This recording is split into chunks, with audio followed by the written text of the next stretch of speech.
On va parler à présent de l'Algérie avec Nicolas Pouvremonti. Bonjour Nicolas Pouvremonti. Bonjour. Merci d'être avec nous. Directeur de l'Observatoire de l'immigration et de la démographie, le ministère de l'Intérieur va présenter une liste d'Algériens qui sont en France et que nous voulons expulser. On va le présenter aux autorités d'Alger. Si l'Algérie dit non, on passera à la vitesse supérieure. Déjà, est-ce que c'est la bonne méthode selon vous ?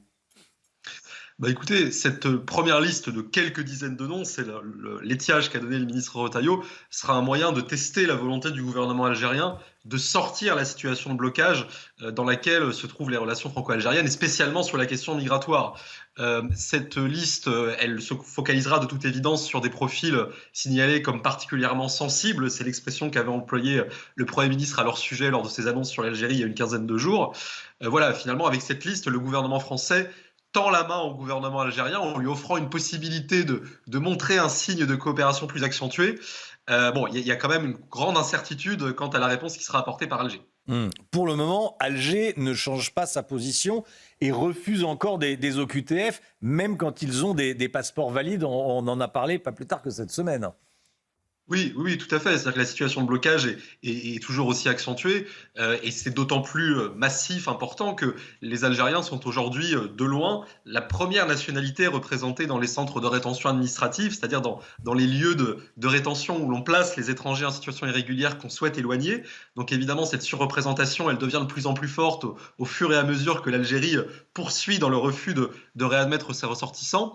Et c'est ce qui fait qu'aujourd'hui, on a des problèmes sur l'éloignement de tous les clandestins, mais spécifiquement sur les Algériens de manière accentuée. C'est-à-dire que l'an dernier, en 2024, il y a eu environ 30 000 Algériens qui ont été interpellés en France en situation irrégulière et à peine 3 000 éloignements vers ce pays. Donc on voit qu'on a un ratio de l'ordre de 10% qui n'est évidemment pas satisfaisant. Quelle est la part des Algériens dans la délinquance en France ? On a une idée, on le sait ? Alors, on a des indicateurs à ce sujet et on a notamment les indicateurs du ministère de la Justice pour ce qui relève de la population pénale. Il y a environ un quart d'étrangers parmi les individus écroués en France, un petit peu moins, 23%. C'est 3 fois plus que les étrangers, que la part des étrangers dans la population générale, pardon. Mais ce qui est assez notable en ce sein, c'est que les Algériens sont la principale nationalité des étrangers écroués en France. Ça n'est pas très étonnant parce que c'est aussi la nationalité étrangère parmi les plus nombreuses. Ce qui est plus étonnant, c'est que ces Algériens écroués en France sont plus nombreux à eux seuls que les étrangers de tous les pays de l'Union européenne réunis, parmi les individus écroués. Donc il y a un élément de disproportion qui s'est fortement accentué depuis 10 ans. C'est-à-dire que le nombre d'Algériens écroués en France a plus que doublé en 10 ans. Et on peut imaginer que c'est notamment dans ce vivier, si je puis dire, des Algériens condamnés pour des crimes ou délits graves que le gouvernement va pouvoir identifier cette première liste de quelques dizaines de noms à éloigner en priorité. Ouais. On pourrait imaginer qu'ils purgent leur peine de prison en Algérie à terme et que ça. Alors, on pourrait l'imaginer, effectivement, ça impliquerait néanmoins qu'il y a un accord explicite entre les deux États sur ce sujet. On sent que l'heure n'est pas aux accords là-dessus. La question qui se pose à ce stade, c'est plutôt la capacité du gouvernement à la fois à anticiper la sortie de ces Algériens écroués pour préparer en amont de leur sortie de prison, notamment l'éloignement, pour éviter notamment la casse de la rétention administrative, demander suffisamment en avance les laissez-passer consulaires, etc.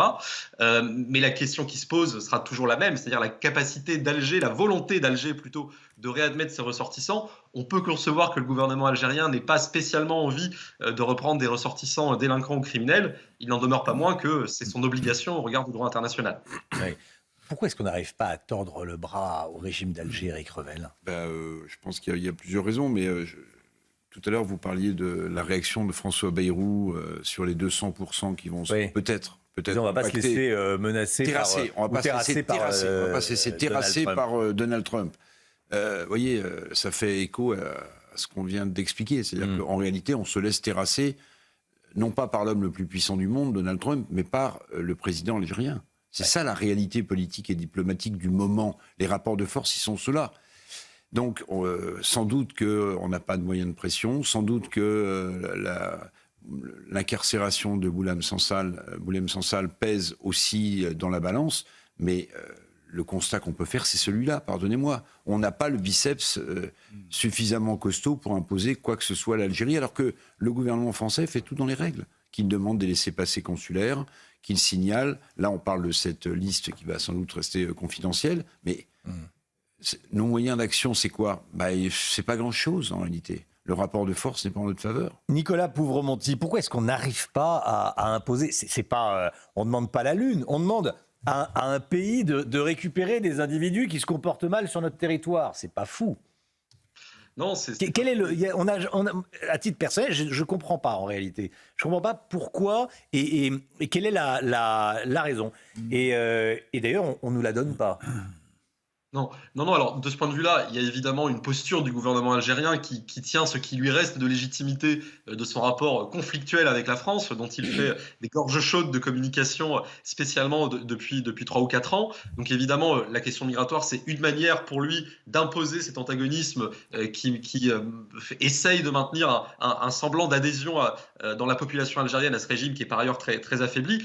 Et de notre côté, si on veut engager et gagner le rapport de force, encore faudrait-il que toutes les figures de l'État soient du même côté dans le bras de fer. Et de ce point de vue-là, la prise de position du président de la République, quelques jours après la conférence de presse de François Bayrou qui avait annoncé un ultimatum qui pourrait conduire à la dénonciation de l'accord franco-algérien de 68, le président de la République a dit quelques jours après que non, on ne dénoncerait pas l'accord franco-algérien, même si l'ultimatum n'était pas respecté, on ne le fera pas. Ça pose évidemment question, parce qu'on a en face de nous à Alger un régime autoritaire et donc très, très cohérent, très discipliné. Et lorsque le président de la République, finalement, tire dans le dos du Premier ministre sur ce rapport de force, on ne se donne pas tous les moyens de réussir, c'est certain. Merci beaucoup Nicolas Pouvremonti, merci d'avoir été en direct avec nous ce matin. Bonne journée à vous, à bientôt. Les taxes Trump, on en parle.